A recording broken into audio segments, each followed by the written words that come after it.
Assalamualaikum warahmatullahi wabarakatuh. Saya Dwi Murana Pelita Putri dengan nomor NIM 2041050010066. Dan video ini saya buat untuk menyelesaikan tugas mata kuliah kebansentralan dengan dosen pengampu Bapak Dr. Muhammad Haris Baladi, SEMM. Saya dari kelompok 9 yang terdiri dari 4 anggota yang masing-masing bekerja sama untuk memenuhi tugas kuliah dengan judul Sistem Pembayaran di Indonesia. Oke, kita masuk ke penjelasannya. Nah, untuk materi yang pertama itu ada perkembangan sistem pembayaran di Indonesia. Nah, berbicara tentang sistem pembayaran berarti hal ini menjelaskan tentang sistem yang berkaitan dengan pemindahan sejumlah uang dari pihak yang satu ke pihak yang lain. Dan sistem pembayaran di Indonesia itu akan terus berkembang seiring perkembangan teknologi. Perkembangan sistem pembayaran di setiap negara itu berbeda-beda sesuai dengan kondisi ekonomi dan sistem keuangan negara tersebut.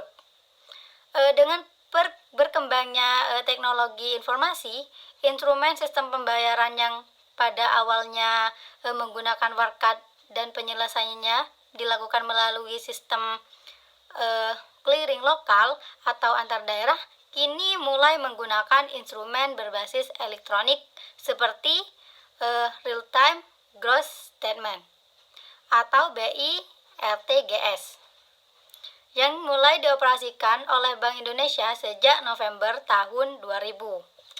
Sistem BI-RTGS ini merupakan salah satu fasilitator yang dilaksanakan oleh Bank Indonesia untuk meningkatkan keandalan, kecepatan, dan kepastian dalam mengirim dan menerima dana. Selanjutnya kita masuk ke penjelasan perkembangan pelaksanaan sistem pembayaran di Indonesia.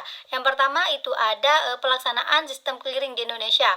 Pada masa kependudukan Belanda, Jepang, serta awal-awal kemerdekaan, itu masyarakat Indonesia sudah mengenal dua jenis sistem pembayaran, yaitu tunai dan juga non-tunai.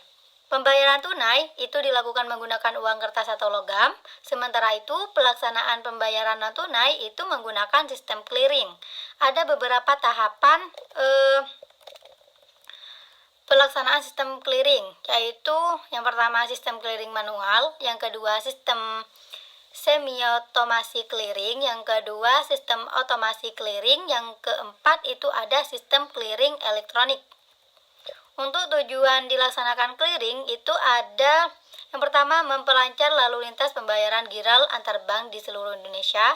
Yang kedua melaksanakan perhitungan penyelesaian utang piutang yang lebih mudah, aman dan juga efisiensi.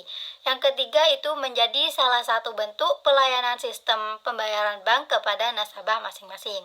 Untuk yang kedua itu ada sistem pembayaran RTGS atau Real Time Gross Settlement di Indonesia. Yang bersamaan dengan sistem clearing, ada pula layanan pembayaran non-tunai yang disebut dengan RTGS yang berguna untuk memproses transfer dana dengan nominal besar, yaitu melebihi sejumlah 100 juta rupiah. Proses transfer dengan metode RTGS ini berlangsung antara 3 sampai 4 jam. BI mengembangkan sistem BI RTGS pada tahun 2000 dan masih digunakan sampai sekarang. Nah, untuk tujuannya itu menyediakan sarana transfer dana antar bank yang lebih cepat dan efisiensi, andal dan aman kepada bank dan nasabahnya. Yang kedua, kepastian settlement dapat diperoleh dengan segera. Yang ketiga, menyediakan informasi rekening bank secara real time dan menyeluruh. Yang keempat, meningkatkan disiplin dan profesionalisme bank dalam mengelola likuiditasnya, dan juga yang terakhir itu mengurangi resiko-resiko settlement. Untuk yang ketiga itu ada mesin ATM. Nah, ini menarik nih, karena kita kan sudah tahu apa itu mesin ATM. Nah, pada saat ini mayoritas dari masyarakat di Indonesia itu sudah menggunakan ATM. Mengapa? Karena kita itu menyebutnya lebih mudah. Kita itu tidak perlu antri, tidak perlu langsung ke bank untuk menarik atau transfer dana. Kita cukup menggunakan mesin ATM yang dapat kita jumpai di berbagai tempat yang memiliki titik keramaian. Nah, seperti itu. Untuk yang keempat itu ada sistem pembayaran modern di era digital. Nah, di era vintage yang dimulai pada tahun 2017 ini membuat transaksi jual beli itu lebih praktis. Masyarakat pun bisa beragam metode pembayaran secara lebih fleksibel. Kecanggihan teknologi membuat vintage mampu menyediakan layanan pembayaran non-tunai dengan nyaman. Ada beberapa pilihan sistem pembayaran non-tunai, yaitu yang pertama uang elektronik. Nah, untuk pembayaran uang elektronik ini itu menggunakan kartu, tidak hanya kartu debit maupun kartu kredit. Ada pula pilihan sarana pembayaran berupa uang elektronik atau kerap disebut sebagai e-money. Contohnya kita bisa sebut dengan Flash BCA, Brizi BRI, Mega Cash, Tap Cash BNI, dan juga semacamnya. Yang kedua itu ada dompet digital.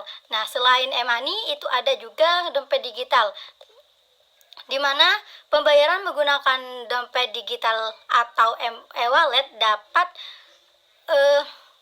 digunakan itu menggunakan aplikasi. Kita bisa menginstalnya di handphone kita menggunakan koneksi internet, yaitu contohnya seperti GoPay, ShopeePay, OVO, Dana, dan lain sebagainya. Nah, untuk pelaksanaan perkembangan yang terakhir itu ada blueprint sistem pembayaran Indonesia pada tahun 2025. Sistem pembayaran di Indonesia itu akan terus berkembang seiring perkembangannya teknologi.